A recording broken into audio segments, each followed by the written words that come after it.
A panel discussion was hosted Monday night for faculty, staff, and students who'd like to learn more about the Sunni-Shiite split in the Middle East and the ongoing conflict which dominates much of our news cycle today. Here's what the program's organizers had to say about the event.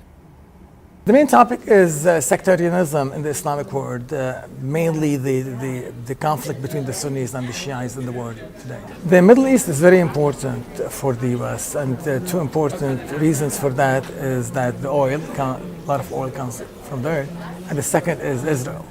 So U.S. foreign policy is heavily involved in that part of the region. It's a source of instability in the world, and as to even the safety and security of this country, a lot of the threats, the security threats that the U.S.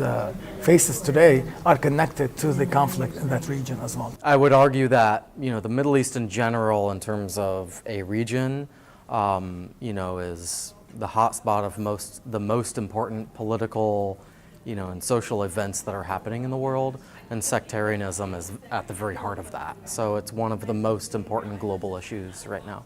Most of it relates to politics in the Middle East and social movements within the Middle East, so I think it is definitely a regional issue.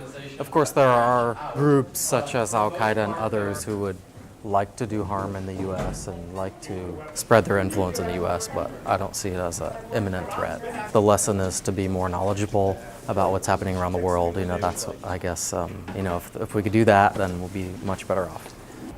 If you'd like to learn more about these or other stories, visit thenews.org or pick up a copy of the Murray State News on campus.